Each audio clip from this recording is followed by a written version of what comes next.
Market లో invest చేసి మీ డబ్బులు డబుల్ చేసుకోవాలనుకుంటున్నారా? విజయవాడలో జరిగే సుందరరామిరెడ్డి గారి లైవ్ సెమినార్ కి అటెండ్ అవ్వండి. జనవరి 20, 2025 నిన్న అమెరికా చరిత్రలో ఒక విశిష్టమైన రోజు. 47వ ప్రెసిడెంట్ ప్రమాణ స్వీకారం చేసిన రోజు. చాలా సంవత్సరాల తర్వాత, దాదాపు 125 సంవత్సరాల తర్వాత 2 నాన్ కాన్సిక్యూటివ్ టర్మ్స్ చేయబోతున్న అమెరికన్ ప్రెసిడెంట్ అన్నమాట డొనాల్డ్ ట్రంప్.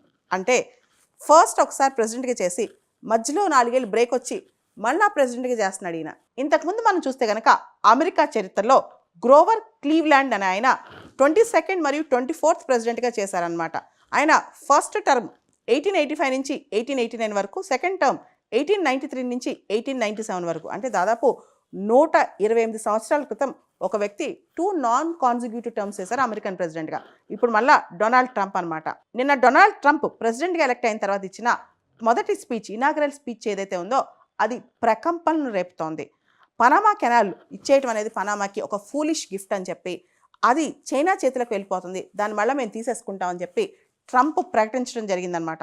అంతేకాదు, ప్యారిస్ క్లైమేట్ డీల్ నుంచి అమెరికా బయటకు వచ్చేస్తే, అమెరికాకి ప్యారిస్ క్లైమేట్ డీల్కి ఎలాంటి సంబంధం లేదు, మేము ఎలాంటి క్లైమేట్ కమిట్మెంట్స్ చేయట్లేదని చెప్పడం, వరల్డ్ హెల్త్ ఆర్గనైజేషన్లో అమెరికా ఉండదని చెప్పడం, NATO north atlantic treaty organization సంబంధించి ఏ అయితే మెంబర్ కంట్రీస్ ఉన్నాయో అందరూ ఒకటే స్లాబ్, అందరూ కూడా ఇంత కట్టాలి, దానికి ఇంత కంట్రిబ్యూట్ చేయాలని చెప్పడం, ఇట్లా ఆయన చాలా పెద్ద పెద్ద పాలసీస్, పెద్ద పెద్ద విధానాలు, ఫారెన్ పాలసీలో చాలా షేక్ అయ్యే మాటలు మాట్లాడారనమాట.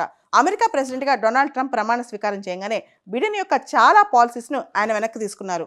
కెనడా, మెక్సికో పైన పన్నులు వేస్తాను, అడిషనల్ టారిఫ్స్ వేస్తానని చెప్పి కూడా ఆయన బెదిరించడం జరిగింది.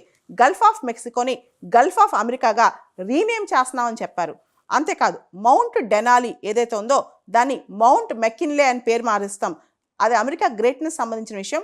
మౌంట్ డెనాలి పేరుని మౌంట్ మెకిన్లే అని పేరు మారుస్తామని చెప్పడం జరిగిందనమాట. తర్వాత అమెరికా మెక్సికో బార్డర్ ఏదైతే ఉందో అక్కడ నేషనల్ ఎమర్జెన్సీ ప్రకటించారనమాట.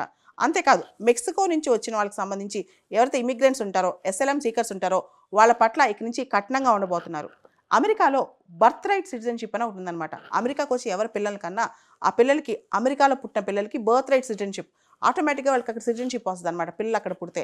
కానీ ట్రంప్ దాన్ని ఎండ్ చేయాలని భావిస్తున్నారంట, అది కూడా చెప్పడం జరిగిందనమాట. ఆయన అమెరికాలో బర్త్ రైట్ సిటిజన్షిప్ని ఎండ్ చేస్తూ ట్రంప్ ఎగ్జిక్యూటివ్ ఆర్డర్ కూడా సైన్ చేసేసారంటే ఇప్పటికే. ఇకపోతే అమెరికాలో ఆయన ఎనర్జీ ఎమర్జెన్సీ ప్రకటించారనమాట. ఇంతకుముందు బిడెన్ గవర్నమెంట్ ఏదైతే ఎలక్ట్రిక్ వెహికల్స్ని ప్రమోట్ చేస్తుందో అవన్నీ పక్కన పెట్టేసి ఫాజిల్ ఫ్యూయల్ డ్రిల్లింగ్ మీద ఆయన ఫోకస్ పెడతారంట. చూడండి, అమెరికన్ ప్రెసిడెంట్ మారంగానే ఫోకస్ ఎలా మారిందో, ఈ వెహికల్స్ నుంచి మళ్ళీ తిరిగి ఫాజిల్ ఫ్యూయల్ డ్రిల్లింగ్కి వెళ్ళిపోద్దంట అమెరికా. సో బిడెన్ పాలసీ యొక్క ఈ వెహికల్స్ని పక్కన పెట్టేస్తుంది అమెరికా అని చెప్పి డొనాల్డ్ ట్రంప్ చెప్పుకొచ్చారు. అమెరికాలో ఫెడరల్ హైరింగ్ తగ్గించేస్తారంట, అంటే అమెరికన్ గవర్నమెంట్ ఇచ్చే ఉద్యోగాలు తగ్గిస్తారు. Except military and unspecified areas to support government. Military ఉద్యోగాలు, కొన్ని అన్స్పెసిఫైడ్ ఉద్యోగాలు తప్ప చాలా ఉద్యోగాలు తగ్గించేస్తారంట. అంతేకాదు, అక్కడ అమెరికన్ గవర్నమెంట్ ఉద్యోగులు ఎవరైతే ఫెడరల్ ఉద్యోగులు ఉంటారో వాళ్ళని ఎప్పుడు పడితే అప్పుడు ఫైర్ చేసే విధానం కూడా తీసుకురాబోతున్నారంట. డాజ్ అని చెప్పి కొత్తది క్రియేట్ చేశారనమాట, department of government efficiency. Elon Musk అధ్యక్షతన దానికి చాలా పవర్స్ ఇస్తూ ఒక ఎగ్జిక్యూటివ్ ఆర్డర్ కూడా తేబోతున్నారు. డొనాల్డ్ ట్రంప్ అమెరికా లేక ట్రాన్స్జెండర్ ప్రొటెక్షన్, వాళ్ళ రైట్స్ గురించి పక్కన పెట్టేస్తున్నారు. ఇక నుంచి అంటే అక్కడ ఓన్లీ 2 సెక్సెస్ రికగ్నైజ్ చేస్తారు, మేల్ ఆర్ ఫీమేల్. ట్రాన్స్జెండర్ అనే కాన్సెప్ట్ని కాస్త, అంటే ఫెడరల్ ఉద్యోగాల్లో కానీ మిగతా చోట్ల ఈ ట్రాన్స్జెండర్ రైట్స్, ప్రొటెక్షన్ని పక్కన పెట్టేస్తున్నారు. 2021 జనవరి 6న ఏదైతే క్యాపిటల్ హిల్ అటాక్స్ జరిగాయో మీకు తెలుసు. డొనాల్డ్ ట్రంప్ లాస్ట్ టైం ఓడిపోయినప్పుడు ఆయన ట్విట్టర్ ద్వారా చాలామందిని ప్రోత్సహించి చాలా అటాక్స్ చేపించారు. ఆ టైంలో ఎవరైతే కన్విక్ట్ అయ్యారో వాళ్ళందరినీ రిలీజ్ చేపించారు. దాదాపు 1500 మందిని ఆయన ఇప్పుడు పాటను ఇచ్చేశారనమాట. ఈ క్షమాభిక్షలో భాగంగా ఎన్రిక్ టారియో అని చెప్పి ఒక ఫార్ రైట్ లీడర్ ఉంటాడు. ఆయన ప్రౌడ్ బాయ్స్ అని చెప్పి ఒక గ్రూప్ స్టార్ట్ చేసి డొనాల్డ్ ట్రంప్కి సపోర్ట్గా చాలా ఉద్యమమే చేస్తాడు ఆయన ఓడిపోయినప్పుడు. ఆయనకి తర్వాత 22 సంవత్సరాలు శిక్ష పడుద్ది, ఎందుకంటే వైలెన్స్ ప్రోత్సహించినందుకు. ఇప్పుడు ఆయన్ని కూడా కంప్లీట్గా పాటను ఇచ్చేశాడు. ఆయనకు కూడా పూర్తిగా, ఎన్రిక్ టారియోకి కంప్లీట్గా పూర్తిగా క్షమాభిక్ష ఇచ్చేశాడు అనమాట డొనాల్డ్ ట్రంప్. జో బిడెన్ టైంలో టిక్ టాక్ని బ్యాన్ చేసింది అమెరికా. జనవరి 19 నుంచి టిక్ టాక్ పూర్తిగా బ్యాన్ అవ్వాల్సింది. కానీ ఇప్పుడు టిక్ టాక్కి అమెరికాలో ఉపశమనం కలిగిస్తూ టెంపరీగా అమెరికాలో టిక్ టాక్ ఆపరేట్ చేయొచ్చు అని చెప్పి ట్రంప్ ఎగ్జిక్యూటివ్ ఆర్డర్ సైన్ చేశారు. డొనాల్డ్ ట్రంప్ కొత్త క్యాబినెట్లో చాలా మంది బిలియనర్స్ ఉన్నారు. ఆల్మోస్ట్ వాళ్ళ వర్త్ $400 బిలియన్ అంట. పాత క్యాబినెట్, బిడెన్ క్యాబినెట్ ఏదైతే ఉందో చాలా పూర్ క్యాబినెట్ అనమాట. అది కేవలం $118 million, not billion, million dollars అనమాట. ఇప్పుడు మాత్రం $1 బిలియన్, $400 బిలియన్ వర్త్ వాళ్ళు ఉన్నారు. ముఖ్యంగా డొనాల్డ్ ట్రంపే రిచెస్ట్, తర్వాత ఇలాన్ మస్క్, వివేక్ రామస్వామి వీళ్ళందరూ కూడా ట్రంప్కి చాలా క్లోజ్గా ఉన్నారనమాట. క్యాబినెట్లో వీళ్ళందరూ ఉండటం వల్ల ట్రంప్ క్యాబినెట్ని బిలియనేర్ క్యాబినెట్ అంటున్నారు ఇప్పుడు. ఈ ట్రంప్ క్యాబినెట్లోన బిలియనేర్స్ నెట్వర్త్ మొత్తం కలిపితే దాదాపు ప్రపంచంలో 172 దేశాల జీడిపి కన్నా ఎక్కువ అంట. అంటే చూడండి ఒకసారి, కొంతమంది బిలియనేర్స్ ప్రపంచంలో ఉన్న అన్ని దేశాలు ఆల్మోస్ట్ 170 దేశాల పైన దేశాల్లో ఉన్న జీడిపి కంటే ఎక్కువ వీళ్ళ చేతిలోనే ఉందంట ఇప్పుడు. సో అంతమంది, అంత రిచ్ పీపుల్ ట్రంప్ క్యాబినెట్లో ఉన్నారంట. ఇంతమంది బిలియనేర్స్ ట్రంప్ క్యాబినెట్లో ఉంటాం, ఇంతమంది బిలియనేర్స్ ట్రంప్ ఇనాగ్రల్ పార్టీకి అటెండ్ అవ్వటం, ఇవన్నీ చూస్తే మనకేమనిపిస్తుంది? ప్లూటార్కీ లేదా ప్లూటోక్రసీ అనిపిస్తుంది. అసలు ప్లూటార్కీ, ప్లూటోక్రసీ అంటే ఏంటి? Rich people controlling power. ఎవరైతే ధనికులు ఉంటారో వాళ్ళ చేతుల్లో అధికారం ఉండటం, లేదా అధికారాన్ని నిర్దేశించే కంట్రోల్ చేసే శక్తి వాళ్ళు కలిగి ఉంటాం అనమాట. దీన్నే ప్లూటార్కీ లేదా ప్లూటోక్రసీ అంటారు. రీసెంట్గా ప్రపంచంలో ఒక ట్రెండ్ స్టార్ట్ అయింది. ఎక్కువ మంది రిచ్ పీపుల్ పాలిటిక్స్లోకి వస్తున్నారు. మీరు రిషి సునాక్ చూసుకోండి, వివేక్ రామస్వామి చూసుకోండి, ఇలాన్ మస్క్ చూసుకోండి, వీళ్ళందరూ కూడా పాలిటిక్స్లోకి రావడం, పాలిటిక్స్ని కంట్రోల్ చేయడం చేస్తున్నారు. దీన్నే ప్లూటార్కీ లేదా ప్లూటోక్రసీ అంటారు. ఇకపోతే ట్రంప్ ఇనాగ్రేషన్ సెరమనీకి చాలామంది బిలియనీర్స్ అటెండ్ అయ్యారు.